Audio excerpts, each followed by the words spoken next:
من العجائب اللي مرت علي، مرة كنت في الحرم المكي وكنت أطوف حول الكعبة. بعد ما خلصت الطواف جاء واحد صاحبي سلم علي ومعاه 3 شباب مسوين عمرة، فقال لي أدعي لهذا الأخير، آخر واحد فيهم. طلعت فيه قلت له إيش عندك؟ قال عندي عملية. قلت له إيش من عملية؟ أشار إلى فمه. قلت له ما شاء الله، حتشيل ضرس العقل تصير بدون عقل زي أمزح معه. عند الحرم واحد مسوي دمه خفيف عند الكعبة، فابتسم كده ابتسامة الحزين. قال لي لا والله يا أخوي عبد الله، قال لي عندي سرطان في لساني وانتشر في فمي كامل، والآن الدكاترة قالوا استئصال الفم بالكامل، اللسان مع البلعوم مع المريء مع سقف الحلق العلوي والسفلي.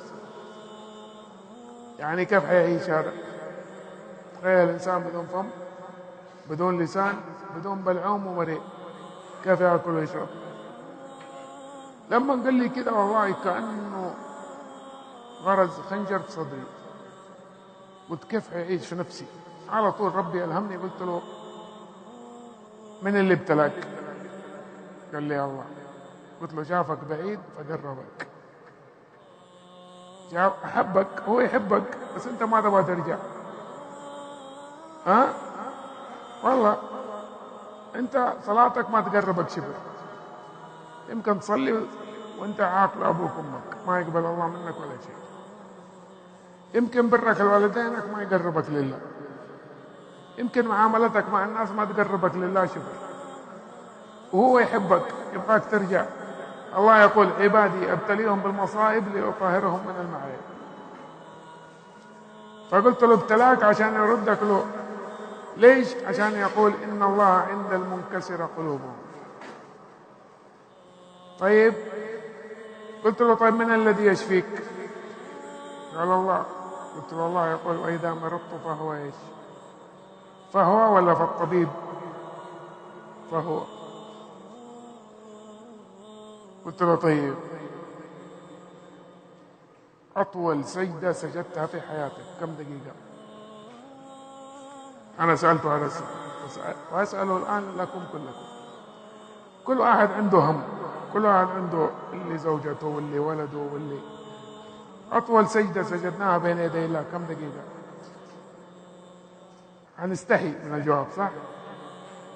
مين اللي طول؟ اللي سجد سجدة أكثر من 5 دقائق يرفع يده في حياته كلها. مين؟ أكثر من 5 دقائق ما في أحد فيكم صح؟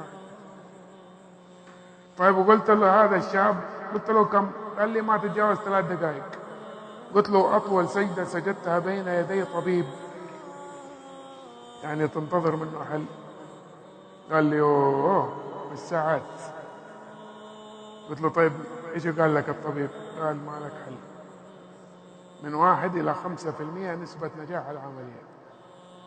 قلت له لو قالوا لك طبيب في أمريكا والطبيب هذا حلك عنده وتنتظره من الصباح إلى الليل في الشمس، تنتظره ولا لا؟ قال لي والله انتظر. قلت له طيب لو شاف أشعاتك وكل شيء وقال لك ما لك شيء إيش حتسوي؟ قال لي خلاص. قلت له طيب وربك اللي بيده الحل جابك لبيته قبل العملية بيومين، كان يوم خميس يوم قابلته، عمليته يوم السبت، ونسبة نجاح العملية حقه من 1 إلى 5%. قلت له هل جابك البيت عشان يردك فاضي؟ هيا روح الآن أسجد بين يديه ولا ترفع راسك إلى يشفيك. أنا قلت له الكلمتين هذه وكبرت أصلي. هو صلى جنبي مع الناس والزحمة هذا، سلمت سلموا علي وهو ما أدري كيف، وتلخبطنا ما عاد عرفت مكانه ونسيت ما أخذ رقمه ومشيت، وجلست 8 شهور وأنا أفكر في هذا الشاب كيف حيحل هذا، كيف حيعيش بعدها. والله يا أخواني بعد 8 شهور رحت كان في حفل للمعاقين بجدة. أول ما دخلت لقيت ابن خالته اللي عرفني عليه جاي يسلم عليه. قلت له أول بشرني، إيش سوى ولد خالتك؟ قال لي والله يا بشر رحنا الرياض. تذكر هذيك اليوم يقول بعد ما خلصنا العمرة هو ما سمعني ايش قلت له. يقول قال بروح الحمام الله يكرمكم دورة المياه. يقول وراح غاب ساعة ونص ما جاء. أنا قلت هذا لا يكون أغمى عليه ولا شيء داخل. رحت أدور له في الحمام ما لقيت أحد في الحمام. قلت يمكن تلخبط ضيع، يمكن راح المكان اللي أنا فيه. يقول وأنا راجع لقيت واحد ساجد عند البرادات على مويه. لما جيت أطالع فيه إلا لقيته صاحبنا أطل في الأرض مليانة دموع يبكي. قلت خليه ما دامه يشكر ربه. يقول أنا جلست وراه أصلي ركعتين. يقول أنا كملت الركعتين وسلمت وهو ساجد. السجدة الأخيرة يقول وأنا جالس خلفه حوالي ساعة إلا ربع تقريبا. يقول بعد ما خلصنا قام دموع في عيونه حمراء. قلت أنا يلا أكيد نفسه تعبانة 5% نجاح العملية. يقول رحنا الجمعة رحنا الرياض. السبت طبعا دخلناه الجمعة في الليل. السبت اتفاجأنا انه في دكتور في المملكة جابوا امير على حسابه. الدكتور هذا افضل دكتور من فرنسا في العالم في سرطان الفم. قالوا له عندنا عملية في التخصصي خطيرة ولازم تشوفها.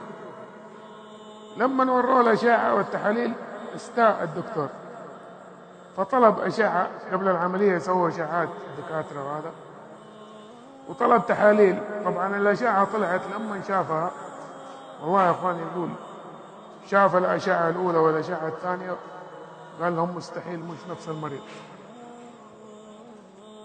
قالوا له يا ابن الحلال هذا المريض نفسه وهذا الأشعة قبل أسبوع وهذه اليوم. قال لهم مستحيل. سووا أشعة جديدة طلعت نفس الجديدة. قال لهم هذا بس ناخذ الحبة اللي بلسانه قزعة منها ونسوي لها تحليل نأجل العملية. أجلوا العملية أسبوعين. طلع التحليل قالوا ما عنده سرطان منتشر. هي الحبة اللي بلسانه هذه شالوها 4 شهور كيماوية لأن ما في وجه. وإذا مرضت